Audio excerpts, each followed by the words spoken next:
जीवन में कई बारी ऐसे मौके आते हैं जब हमें ये ज़रूरत पड़ जाती है कि हम किससे सलाह लें। ऐसी दुविधा में आ जाते हैं कि कुछ नज़र नहीं आता, क्या सलाह लें। कई बारी कर्ज़ा होता है तो उस कर्ज़े को कैसे मैनेज करा जाए, इस बारे में दिमाग नहीं काम करता। कई बारी बिज़नेस कर रहे हैं तो इस बिज़नेस को कैसे चलाएं, दिमाग नहीं काम करता। कई बारी बच्चे की पढ़ाई हो रही होती है और उसको आगे क्या करवाना है ये समझ नहीं आता। और ऐसी ही ना जाने कितनी बातें होती रहती हैं जो हमारे को समझ नहीं आती। खुद निर्णय लेने की ताकत बिल्कुल ऐसे लगता है जैसे ख़त्म हो गई हो।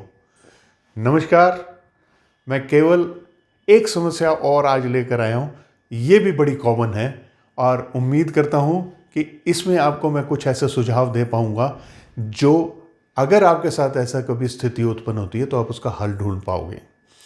होता क्या है कि बच्चा हमारा हायर सेकेंडरी में बहुत अच्छे नंबर लेकर आया है। अब उसकी इच्छा ये है कि उसने मेडिकल में जाना है और आप हो एक दुकानदार।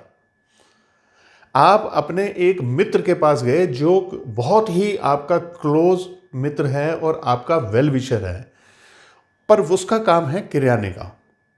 आपने उससे ये पूछा कि मैं अपने बेटे को मेडिकल के लिए सोच रहा हूं कि विदेश भेज दूं,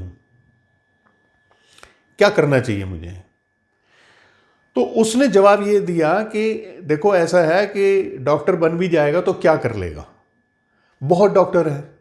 और दूसरी बात यह है कि तुम हो दुकानदार और लड़के को तुम विदेश भेज रहे हो पढ़ने के लिए, वो वहां पर सेटल हो गया तब क्या करोगे।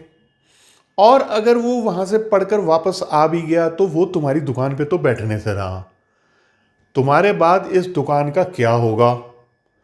और इस तरीके से उसने दिमाग उसका पॉइजन कर दिया। मैं इसे पॉइजन बोल रहा हूं कि वो व्यक्ति ये सोचने लग जाता है कि मैं गलती तो नहीं कर रहा अपने बच्चे को मेडिकल करवा के, करने तो मैंने दुकानदारी है। अब मान लिया आप व्यापार कर रहे हैं और आपका व्यापार नहीं चल रहा है और आप अपने किसी मित्र के पास गए कि यार ऐसा है कि पता नहीं यार ऐसी क्या बात है, मेरी दुकान नहीं चल रही है, मैं बहुत कोशिश करता हूं।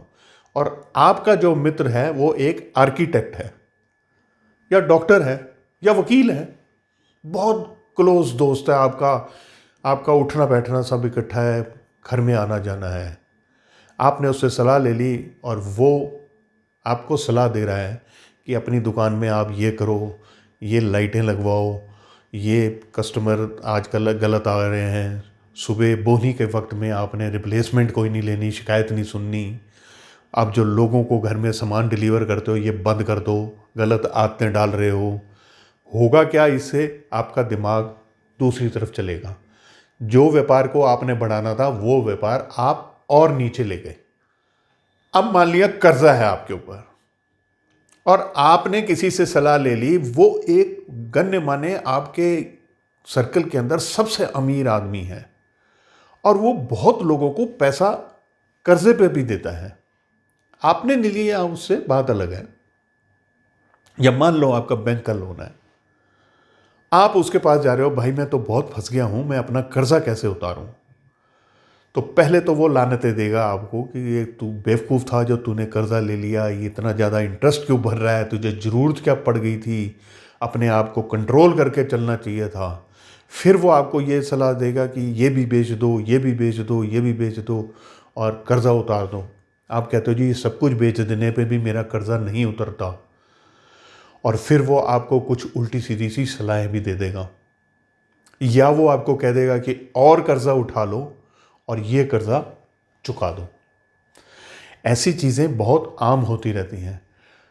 पति पत्नी के बीच में अच्छे संबंध नहीं होते और वो जाकर किसी अपनी सहेली से या अपने मित्र से ये सलाह ले लेते हैं कि हमारे घर में इस तरह का माहौल बना हुआ है और मैं अपने पति या अपनी पत्नी को समझा नहीं पा रहा हूँ, अब मुझे क्या करना चाहिए।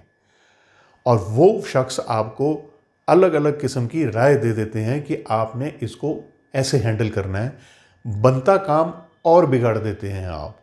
यही बात नौकरी में भी होती है कि आप जॉब कर रहे हैं, जॉब करते हुए आपको जॉब में बहुत परेशानियां आती हैं, ये मैं मानता हूं।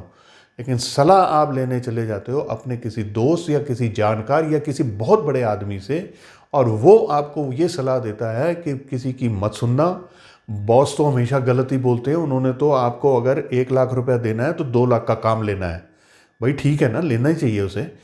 और आपका दिमाग कर देते हैं वो खराब। और कभी कभी तो वो लोग ये कहते हैं कि ये नौकरी छोड़ दो और दूसरी नौकरी ज्वाइन कर लो, जैसे नौकरियों की लाइन लगी पड़ी हो आपके लिए। और मैंने तो कई लोगों को देखा है जिन्होंने किसी गलत बंदे से सलाह लेकर नौकरी छोड़ दी और आज वो धक्के खा रहे हैं, उन्हें जितनी सैलरी पे नौकरी थी उससे कम में भी जॉब नहीं मिल रही है। अपना दिमाग नहीं लगाया। एक और बहुत बड़ी चीज है जो लोग आजकल एक गलत लालच में ये पड़ जाते हैं कि शेयर्स का काम कर लें। दरअसल भाग्य की विडंबना ये है कि हर जगह पर, हर गली कूचे मोहल्ले में राय साहब बहुत हैं। आप सुबह पार्क में घूमने जाइए, कुछ लोग झुंड बनाकर बैठे होते हैं, वो देश के प्रधानमंत्री को समझा रहे होते हैं कि किस तरीके से उसे देश चलाना चाहिए। या यंगस्टर्स के अंदर बैठिए तो वो ये बता देते हैं कि किस तरीके से बैट्समैन ने गलत तरीके से खेला, उसे तो फॉरवर्ड जाना ही नहीं चाहिए था, बैकफुट पे ये वाली उसको गेंद लेनी चाहिए, नहीं तो आउट ही ना होता। ये कोई नहीं जानता कि उस वक्त जो फील्ड में खड़ा है वो प्रधानमंत्री या वो नेता जो अपनी सीट को संभाल रहा है, उस वक्त उसकी स्थिति कौन सी है, किन स्थितियों से वो गुजर रहा है और उसके रेपरकशंस यानी उसके दूसरे प्रभाव क्या हो सकते हैं। बस राय साहब ने तो अपनी राय देनी है, कोई एक्सपीरियंस नहीं होता, कोई नॉलेज नहीं होती, लेकिन फट से अपनी राय। और ये बड़ी कॉमन चीज़ है, आपको अपने मोहल्ले में भी, अपने रिश्तेदारों में भी, अपने दोस्तों में भी राय साहब ज़्यादा मिलेंगे और दूसरे व्यक्ति, नॉर्मल व्यक्ति बहुत कम मिलेंगे। अब ऐसी स्थिति में करना क्या चाहिए? देखिए, मैंने एक बड़ी पहले कहावत सुनी थी कि रास्ता उसी से पूछो जो उस मंजिल से लौट के आया हो। यानी आप किसी मंजिल पर जाना चाहते हो, आप किसी टारगेट पे जाना चाहते हो, तो उसी से सलाह लेनी चाहिए जो उस टारगेट को छू कर आया हो, या नहीं कि वो आधे रास्ते से वापस लौट के आया हो। और इस सभी चीज़ों में सबसे ज़्यादा ज़रूरी ये है कि जिससे भी आप सलाह ले रहे हो वो आपके विज़न को भी समझे कि आपका विज़न क्या है। मेरे एक मित्र ने किसी रोड साइड के ऊपर मॉल में बड़ी सारी दुकानें किराए पे ले ली और वहाँ पर उसने अपने बड़े बड़े पोस्टर्स लगाकर उनमें काम करने लगा। उसको उसके एक खास मित्र ने, जिसके पास अथाह प्रॉपर्टीज़ हैं, उसने उनसे ये कहा कि आप इतना किराया भर रहे हो इतनी सारी जगहों का, इससे बेहतर है कि आपने अपना ऑफिस ही बनाना है और अपना गोडाउन बनाना है और सेल पॉइंट बनाना है। तो इन सबको इकट्ठा करके किसी एक दूर दराज जगह पर, इससे कई गुना बड़ी जगह इससे आधे पैसों में मिल जाएगी किराए पे, आप वहाँ चले जाइए। अब बताने वाले की इच्छा तो थी ठीक, लेकिन किसको बता रहा था? बगैर जाने के उसका विजन क्या है। उसका विजन ये था कि मेरे को बहुत अच्छा लगता कि तुम ये कहते कि इससे दुगना किराया देना पड़ेगा और तुम्हारे को मैं बिल्कुल मेन रोड के ऊपर जगह दिलवाता हूं जहां पर आता जाता व्यक्ति आपके बोर्ड्स को देखे, आपके व्यापार को देखे, आपको समझ सके। यहां पर विजन का फर्क आ गया। एक व्यक्ति आपके पैसे बचाना चाहता है और एक व्यक्ति पैसे खर्च कर अपने काम को बढ़ाना चाहता है। तो सलाह उससे ही लीजिए जो व्यक्ति आपको पूरी तरह से आपका विजन समझ के आपको सलाह दे सके। ज़रूरी नहीं है कि आपने अपने बेटे को डॉक्टर बनाना है तो किसी डॉक्टर से ही सलाह लीजिए। आप ऐसे डॉक्टर से सलाह लीजिए जो डॉक्टर विदेश में काम करके आया हो या विदेश में सेटल्ड हो, क्योंकि आप अपने बच्चे को विदेश भेज रहे हो। किसी कामयाब व्यक्ति से जो आपका विजन समझे, यानी जो भी आपका बच्चे का, आपका या आपके पत्नी का या आपके पति का जो भी विज़न है, जो भी सोच है, जो भी पैशन है, सामने वाला उस बात को समझकर आपको राय दे, सिर्फ उसी से राय लीजिए।